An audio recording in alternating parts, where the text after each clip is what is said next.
Assalamualaikum warahmatullahi wabarakatuh. Perkenalkan, nama saya Nur Hasanah, NIM 105200129,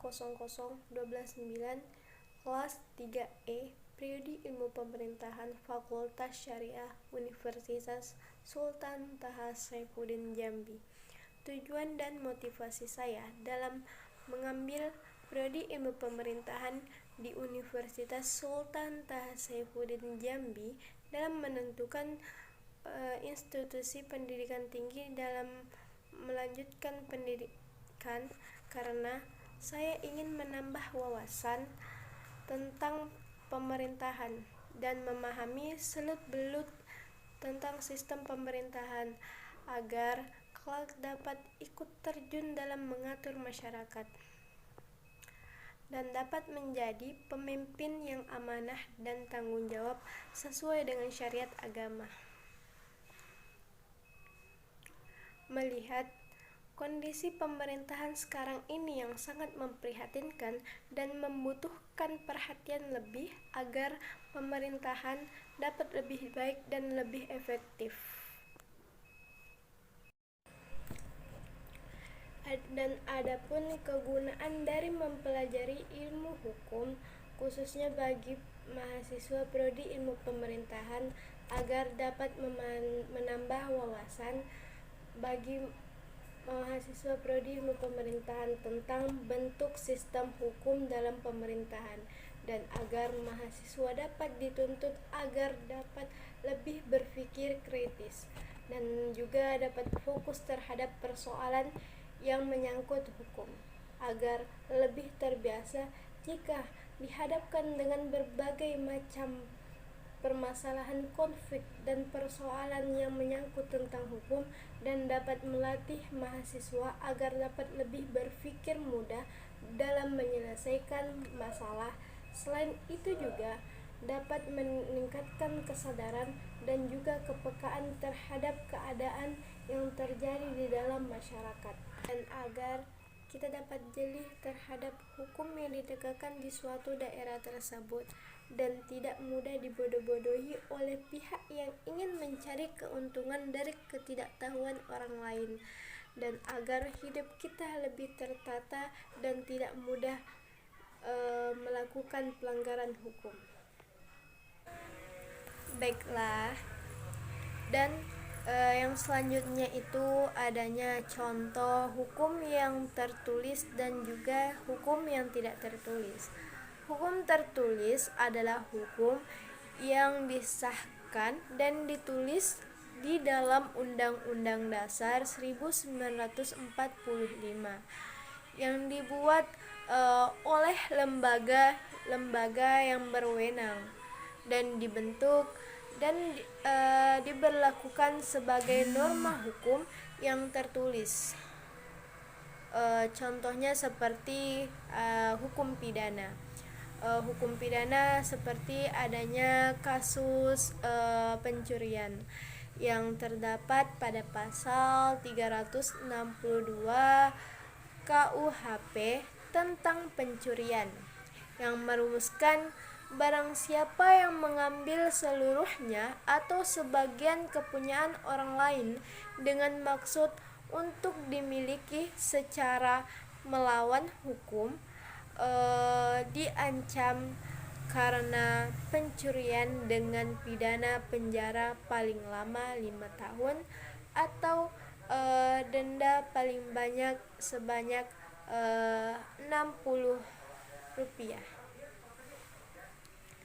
Dan adapun hukum yang tidak tertulis. Hukum yang tidak tertulis ini adalah hukum yang tidak ditulis atau dicantumkan dalam Undang-Undang 1945.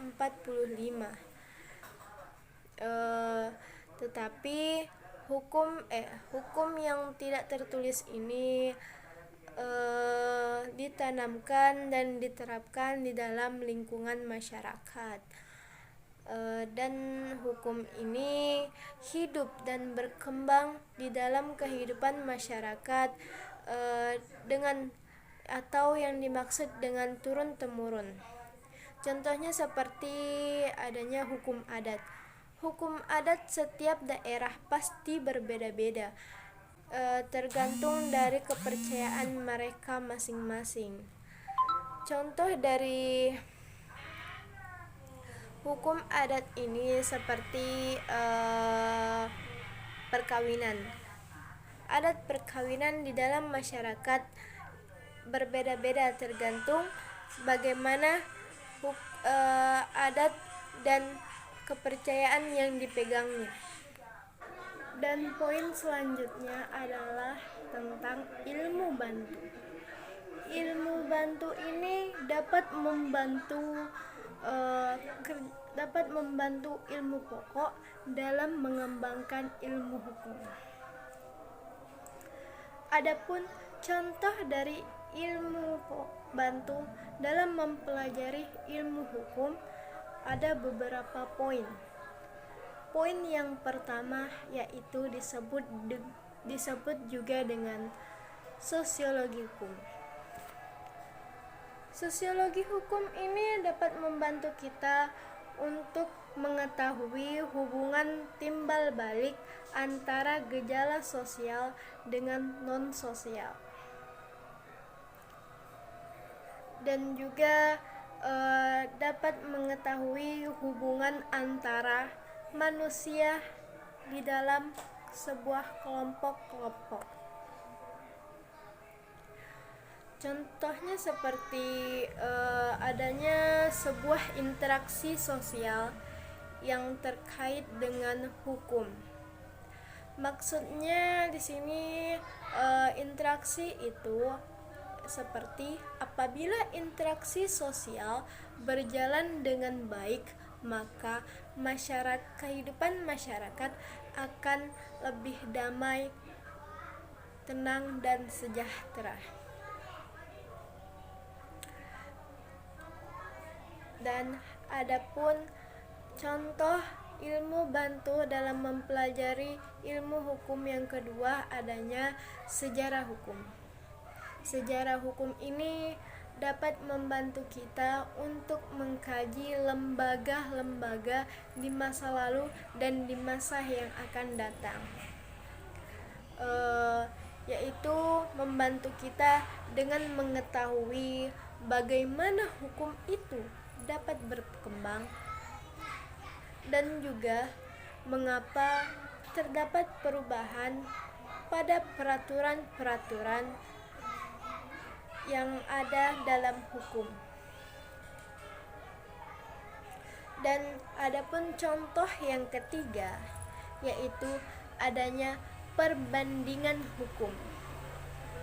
Perbandingan hukum ini dapat membantu kita untuk membandingkan sebuah aturan-aturan dengan sistem hukum yang ada dan yang diterapkan, yaitu dengan melalui proses perbandingan peraturan-peraturan hukum yang diambil dari sistem-sistem yang berbeda.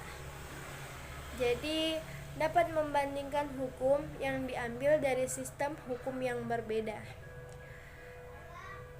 dan berkontribusi pada penyatuan sistem hukum.